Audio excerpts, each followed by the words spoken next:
Pujol no el tornarem a presentar avui perquè és el mateix d'ahir. És el molt entranyable Enric Pujol. Us presenta el llibre amb gairebé totes les comunicacions i conferències de les jornades d'estudi de l'any passat. Dit això, avui, aquí, davant de vosaltres, ens comprometem a l'any vinent a presentar el llibre de totes les comunicacions i conferències d'enguany. Si això va fent la roda és que tot marxa bé i tot va bé. Si s'estronca la cadena, veurem què ha passat.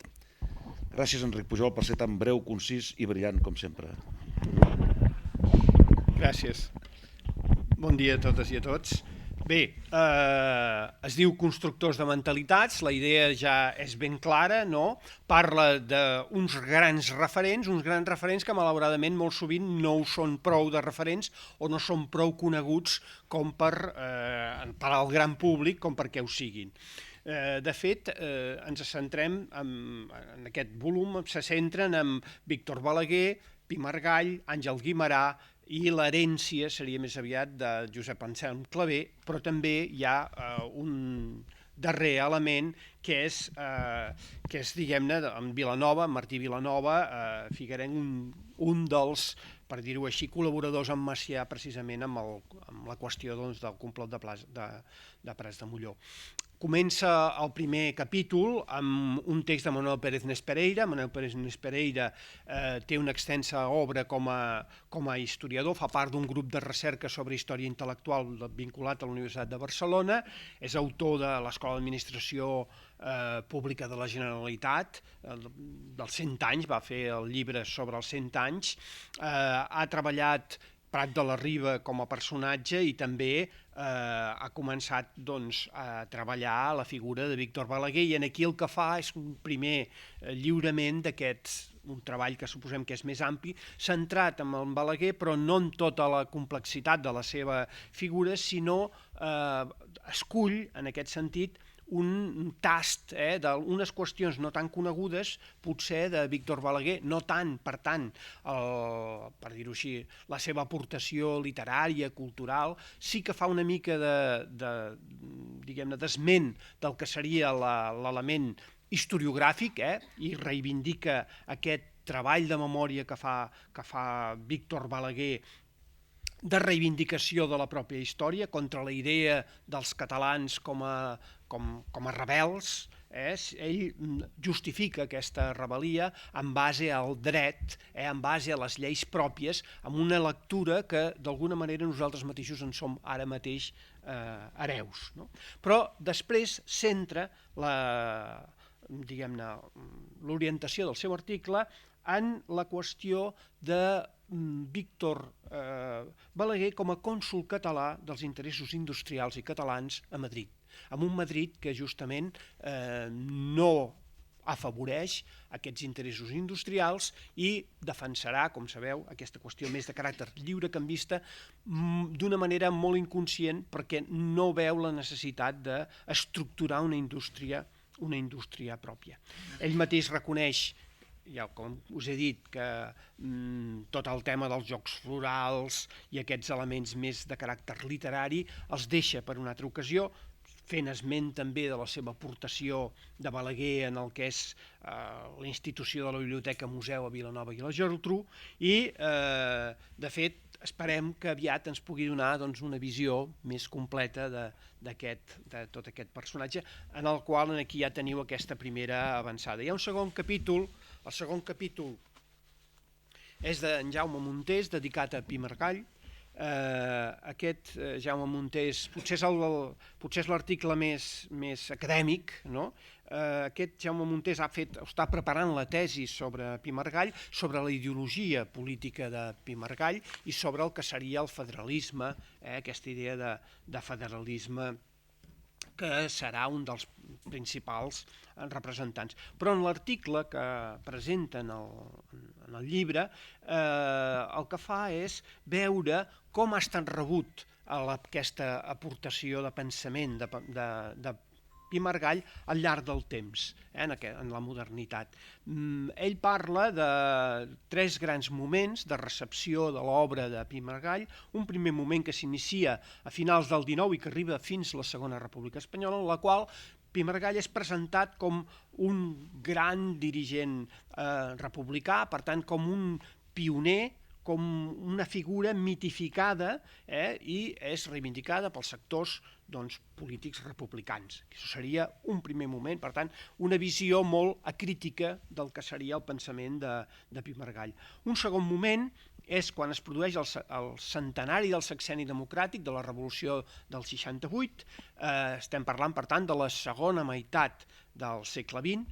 Al segle XX ja hi ha una influència molt important del marxisme, hi ha un interès renovat pel tema del federalisme del XIX i, per dir d'alguna manera, no l'arriben a desqualificar, però sí que l'encasellen en el que seria una mena de socialista utòpic, reformista, petit burgès, seguint els criteris d'un marxisme força dogmàtic d'aquells moments. I hi ha un tercer moment, que és en el qual ell mateix s'autoinscriu, que són aquests ja d'estudis sobre la cultura política republicana, en el qual s'ha recuperat tota una sèrie de valors, actituds, discursos i moltes figures que a vegades no són de primera línia i que, tot i l'interès aquest general, s'ha tendit a esmorteir el paper. Justament s'ha passat a l'inversa, s'ha passat al paper, diguem-ne, de no donar prou importància potser al que seria el pensament de Pi Margall. I ell pensa que sí que continua sent un clàssic, ell diu justament que és un clàssic. Ell, per això, intenta resituar en aquest context de nou interès pel republicanisme la figura i l'aportació de Pi Margall, i també penso que és molt interessant el que explica ell de les raons d'aquest renovat interès pel que seria el republicanisme en dates recents. Ell dona 2 elements, un, que hi ha un revival, per dir-ho així, neorepublicà, sobretot promogut pel món acadèmic anglosaxó i internacional, que veu el que en diuen neorepublicanisme com una alternativa al liberalisme i al socialisme, com una mena de tercera via que podria englobar les dues coses i superar-les, i d'altra banda, un altre factor de nous corrents historiogràfics que donen molta importància a la cultura política i al que és el pensament polític. Història i pensament polític cada vegada són més refosos. I aquestes serien les raons d'aquesta recuperació del republicanisme i, en aquest cas, de la figura que Jaume Montés fa de Pi Margall. Jo m'atreveixo a remarcar-ne un altre de factor que no surt en l'article però que penso que és transcendental, i és que el republicanisme, i el cas català és una evidència, ha tingut una emergència electoral i polític que explica aquesta necessitat de conèixer el passat republicà. Catalunya és molt clar, hi ha una hegemonia clara en el Principat del que seria el republicanisme, un republicanisme amb força capaç de proclamar una nova república catalana l'any 2017. Per tant, aquí, ara mateix, el Principat encara és hegemònic, malgrat el que tenim i malgrat la situació que estem. S'ha proclamat una república catalana, per tant, realment es mostra la vitalitat política, i no només erudita o no només històrica, o només en l'àmbit del pensament polític, sense davallar la pràctica política, d'aquest republicanisme. Clou l'article l'autor amb aquesta reivindicació que us deia de Pi Margall com a clàssic, i cita Italo Calvino, que diu: clàssic és aquell que no pot ser-te indiferent i que et serveix per a definir-te a tu mateix en relació i potser en contrast amb ell mateix. L'altre article, Josep Lluís Carot Rovira, sobre Josep Anselm Clavé i l'activitat coral dels catalans a Amèrica. No cal presentar Josep Carot Rovira, però sí reivindicar aquesta faceta d'estudiós que l'ha permès aprofundir aspectes sobretot de l'exili, i el Diccionari dels Catalans a Amèrica també de la immigració. A vegades aquest exili republicà ha tapat el fet històricament importantíssim que és la immigració catalana. A Catalunya, el Principat, i això sí que és molt del Principat perquè a Mallorca ho han fet molt bé, però a Catalunya s'ha estudiat molt la immigració i no s'ha estudiat gens la migració, una migració que té unes proporcions espectaculars al XIX i a principis del XX. Penseu que un dels himnes nacionals no dits, que estem parlant de música, és l'Emigrant. Si el teu himne és l'Emigrant, per alguna cosa serà.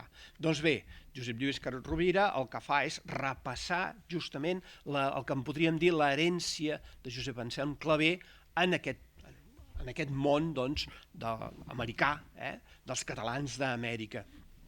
I ho fa en dos blocs. Un primer bloc que es dedica a analitzar les societats corals catalanes a Amèrica i, per tant, per països va desgranant quina ha estat aquesta aportació. Així, per exemple, comença amb Mèxic i la participació directa del net d'en Josep Anselm Clavé, el músic Guillem Ferrer i Clavé, que va fundar l'Orfeó Català de Mèxic. Tot seguit se centra en Cuba, on, com a curiositat, penso que val la pena remarcar que fins i tot les organitzacions de caràcter catalanista, independentista, tenen la seva coral. Per exemple, el Catalunya, Grup Nacionalista Radical del 1907, o el Bloc Nacionalista Catalònia, tenen les seves corals. Segueix per Argentina, Uruguai, Xile, Costa Rica, els Estats Units, on trobem la figura d'Agustí Borgunyó, i la segona part el que fa és veure els himnes i músiques nacionals fetes per catalans, i també segueix aquest esquema per països, i és importantíssim, és una cosa que a vegades no en som prou conscients. Puerto Rico hi ha Fèlix Astol que fa una composició que serà presa molt més tard com a himne, com a base per un himne nacional.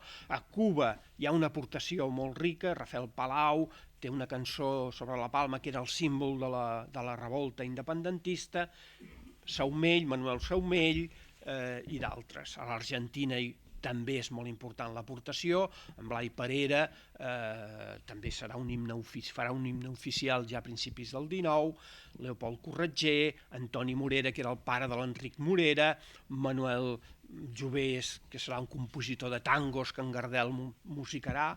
A Xile tenim Ramon Carnicer, que és un liberal que no havia trepitjat mai Amèrica, però farà l'himne nacional de Xile per encàrrec. A Mèxic, el famós, aquest sí que és molt conegut, Jaume Nunó, que farà per concurs, guanyarà l'himne nacional mexicà, i ell era de Sant Joan de les Abadesses, que ara mateix encara està fent aquesta funció de connexió Mèxic-Catalunya. I també analitzarà Paraguai, Panamà, Equador. Realment és un article que a més està profusament il·lustrat, recomano de llegir-lo. El quart capítol, Lluís Duran, es dedicarà a Àngel Guimerà i la seva aportació al catalanisme. Per tant, Lluís Duran és un historiador molt sòlid, que darrerament ha fet unes obres, diguem-ne, de referència, sobretot la magna biografia sobre Manuel Carrasco i Formiguera. Ja abans, però, es havia dedicat a l'Associació Protectora de l'Ensenyança Catalana, a la intel·ligència i caràcter, que era una anàlisi de l'Associació Palestra i la formació dels joves, de Batista i Roca. I doncs, en aquest capítol es dedica a tractar la figura d'Àngel Guimerà, però no en la seva faceta de literat, sinó en la seva dimensió política, que d'alguna manera ha estat tapada per aquesta altra funció d'escriptor i d'autor teatral. L'autor revela un coneixement minuciós de Guimerà perquè el fa parlar constantment. Vull dir, treu, a l'hora de definir el seu pensament polític, doncs va agafant extrecs d'afirmacions del mateix Macià. Potser és l'article més complet. Penseu que té 155 notes de peu de pàgina, és el més extens, vull dir, realment és un treball impressionant. Macià, però volies dir Guimerà. Ai, Guimerà, perdó, és que amb això del Macià, escolta. aprofita el centenari de Guimerà per revelar aquesta faceta no tan coneguda, no? De Guimerà patriota, compromès en la creació d'una consciència nacional en un moment que tot és molt embrionari. Tanmateix, la seva opció va enllà dels partits, criticarà molt la Lliga Regionalista, criticarà d'altres moviments polítics, el Mirall, per exemple, també. Ell és partidari de crear un moviment ampli. El seu programa polític, segons Duran, seria el missatge a la reina regent del 1888, en el qual ja hi ha una idea de nació catalana molt clara, amb unes Corts Generals lliures i pràcticament independents, que d'alguna manera determina quin és el seu vincle econòmic amb l'Estat, però que Catalunya, segons diuen, ha de ser senyora del govern interior de sa casa.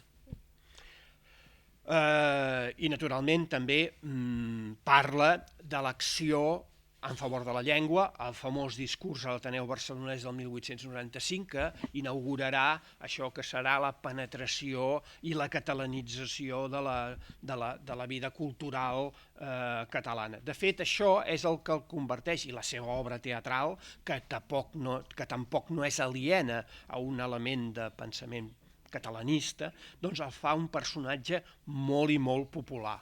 Realment serà un personatge conegut per tothom. Jo recordo que a casa meva guardàvem en un calaix tot de relíquies d'abans de la guerra, hi havia el més petit de tots, una figureta del més petit de tots, hi havia una postal de Pau Casals, hi havia un mocador d'en Macià, que encara el tinc, amb l'imatge de Macià, un mocador de la CNT, un diari de les Joventuts Socialistes Unificades i un bust d'Àngel Guimerà, que era el referent cultural del catalanisme, d'alguna manera. Perquè veieu una miqueta també això que dèiem que en el teatre va emergint, hi ha una obra que és sobre Individu i Mandoni, en el qual el principi d'autodeterminació dels pobles hi és d'una manera nítida, sintètica i fantàstica. Diu que cada poble lo comandin els seus. Ja està. I la idea de Duran és que amb Guimerà, malgrat el llenguatge de l'època, hi apareixen conceptes o objectius que configuren avui encara la nostra consciència nacional. El darrer capítol, com us he dit, és més breu, és testimonial, són els nets de la Martí Vilanova, l'Íngrid i en Jordi Vilanova, els que rememoren la figura del seu avi, que va ser un dels dirigents en l'intent de Prats de Molló, va estar també exiliat en la primera dictadura de Primo de Rivera. És un mite familiar, però alhora és un mite general. Va morir molt jove, al seu enterrament assistirà Macià, hi ha tot un extens repertori fotogràfic sobre la qüestió de l'Arxiu Nacional, mort amb 33 anys, i realment era una esperança de, sobretot, el que un seu amic, un dels seus amics és Jaume Miravilles, parlarà amb el llenguatge molt de l'època, el rebel mascle, i també parlarà del meu germà gran. Miravilles és amic seu Salvador Dalí, curiosament, com sabeu, de jove era afí en aquest món del leninisme, de l'independentisme, vull dir, després ja el que farà després serà molt diferent. Tanmateix, A vida secreta, que és una obra que Dalí escriu ja després de la Guerra Civil, per ell és l'únic revolucionari honest que conegué. Fins i tot explica una anècdota curiosa, que en Dalí estava fent la migdiada i no se li va ocórrer res més, havia de fer una mena d'hamaca, i estava allà jeguent i veu que hi ha una galleda i s'hi acosta així, està estirat amb l'hamaca, es fica dins del cap, dins de la galleda i s'estava ofegant. S'ofegava, es moria, segur. I en aquells moments arriba en Martí Vilanova i diu: "Què fas, Dalí? Ai, sempre fent coses rares", i li va treure la galleda i el salva, i per això hi ha una mena de... Bé, Martí Vilanova és un personatge interessantíssim, és dels primers nuclis leninistes independentistes que hi ha, publicava Renovació Social, que és una revista, estarà en Estat Català en Macià, però després serà aquest Estat Català que deriva cap a posicions com Jaume Comte, posicions de caràcter comunista enlluernats per la Unió Soviètica i per l'expectativa de realment que hi hagués un reconeixement als drets de l'autodeterminació. Bé, doncs, cal llegir el llibre malgrat tot això. Faltava la cluenta. Compreu-lo.